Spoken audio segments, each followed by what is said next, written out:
الجزء وكلمه الذئب وكلم الحصى في يدي وتزلزل له الجبل কি চমৎকার করে কবি বলে দিয়েছেন, কি সুন্দর করে বলে দিয়েছেন। ফাহান্না ইলাইহিল জিজু, যে নবীর বিরহ বেদনায় শুকনো উস্তুনে হান্নানা, শুকনো খেজুরের ডালটা পর্যন্ত নবীর জন্য কেঁদে দিয়েছে। ফাহান্না ইলাইহিল জিজু ওয়া কাল্লামাহু যিবু, নেকড়ে বাঘ আমার নবীর সাথে চুপি চুপি করে কথা বলে। বাঘ নবীকে চিনে, বড় হুজুর চিনল না। বাঘ নবীকে চিনল, হুজুর চিনল না, বরং হুজুর ইস্তেমার ময়দানে জায়গা দখল নিয়ে মারামারি করে 4 জন মরে গেল। কথা বলো, 4 জন হুজুর মরে গেল দখল করতে গিয়ে। জুব্বা কম বড় না, পাগড়ি কম বড় না, দাড়িও কম বড় না। ইসলাহের দাওয়াত দেয় মানুষদেরকে, মসজিদের শেষে দাওয়াত দাও বাবা, আগে নিজে ইসলাহ, নিজের কলবকে ঠিক করো, 3.5 হাত বডির মধ্যে কোরআন সুন্নাহ এস্টাবলিশ করো, তারপর একজনকে দাওয়াত দিবে। কেন আলেম ওলামা মুসলমানে দ্বন্দ্ব করে করে কেন মারা গেল, এটা জাতি জানতে চায়। এক ইস্তেমার ময়দানের জায়গা পাইয়া যদি মারামারি করে 4 জন মরো, দেশ পাইলে কি করবা? জাতি কিন্তু দেখতেছে, জাতি কিন্তু অঙ্ক মিলাইতেছে। 2 2 4 হয় না, দেখি 5 হয়ে যায়। 2 2 কেন 4 হবে না? যদি একটা ইস্তেমার ময়দান লয়ে মারামারি করে 4 জন মরে যাও, তাহলে দেশ যদি তোমাদের হাতে দেওয়া হয় 56,000 বর্গ মাইল, কি করবা? বিধর্মীরা কিন্তু বুঝতেছে যে হুজুরদের কাছে খালি ইস্তেমার ময়দানটা দিছি, তাতে 4 জন। হাই হাই, হুজুর 4 জন ঘর বাড়ি জ্বালিয়ে দিচ্ছে, পুড়িয়ে দিচ্ছে। এটার নাম তো ইসলাম নয়।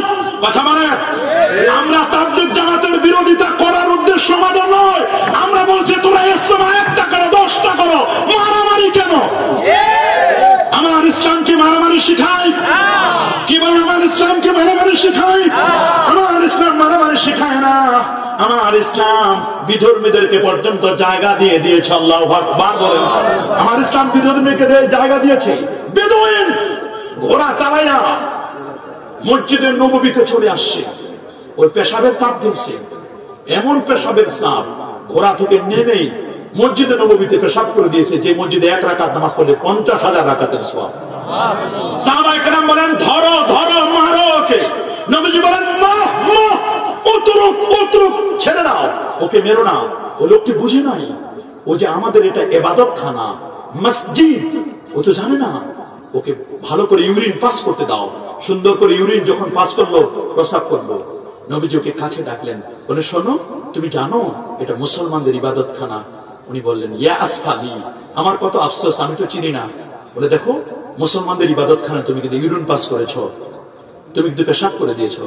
আমি তো জানি না, আমি জানলে কখনো করতাম না। আর আপনাদের ইবাদতখানা আমি পেশাব করলাম, আর আপনারা আমাকে জামাইয়ের মতো আদর করলেন। আমাদের ইবাদতখানা যদি কেউ এরকম করতো, আমরা তো তার রাখতাম না। বলে এটার নাম ইসলাম। নবীজি ওমরকে বললেন আমার 31 লক্ষ বর্গ মাইলের শাসক, আমার 2,500 কিলোমিটার চোখের পাওয়ার। সুবহানাল্লাহ বলেন। যিনি মসজিদে নববীতে মিম্বারে দাঁড়ায় খুতবা দিচ্ছিলেন, 2,500 কিলোমিটার দূর পর্যন্ত দেখতে পারেন হযরত ওমরের পাওয়ার কত চোখের। তিনি হযরত সারিয়াকে লক্ষ্য করে বলেন ইয়া সারিয়াতু আল জাবাল, আল জাবাল, আল জাবাল, সারিয়া অপেক্ষা করো, ওপারে শত্রুপক্ষ, ওপারে যেও না। হযরত ওমর যখন খুতবার মধ্যে এরকম বলেন ইয়া সারিয়াতু আল জাবাল, বলে আপনি মসজিদে নববী থেকে বলেছেন, আমরা 2,500 কিলোমিটার দূরে নাহমান থেকে স্পষ্ট মাইকের মতো শুনতে পেরেছি। কেমন পাওয়ার ছিল হযরত ওমর। हकीकत में वही कामिल, शिकस्ता दिल जैसी हासिल, खुदा तालिब बहुत मिलता, शिकस्ता दिल नहीं मिलता। আমরা বলবো বাবা, হাকিকতে কামিল হও।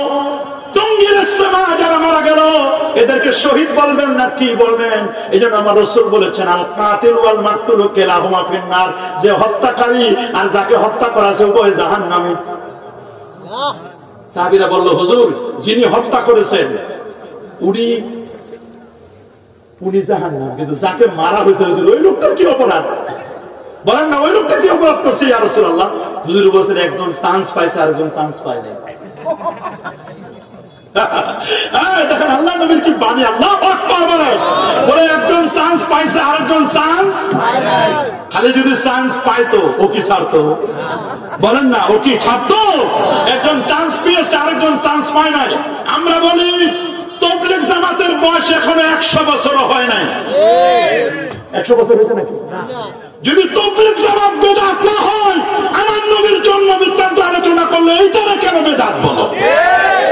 আগে তো এটা বড় বেদাত, এটার বয়স 100 বছর হয় না। আর আমার নবীর মিলাদের বয়স এটা তো প্রায় 600 বছর। 600 হিজরিতে যদি চালু হয় তাহলে 809 বছর হয়ে গেছে। আল্লাহু আকবার। আমরা তো এগুলো নিয়ে কখনো বলতে চাই না। আমরা চাই সবাই এক হয়ে নেক হয়ে দ্বীনের কাজ করো। কারণ আমরা যখন মারামারি করব, বিধর্মীরা, আমাদের পাশের রাষ্ট্র, দাদারা খুশি হয়। বলেন দাদাদের খুশি হয়। আমরা কি দাদাদেরকে কখনো খুশি করব? আমাদেরটা যদি সাপ বানায়, কারো প্রতি আমার কোনো হিংসা নাই।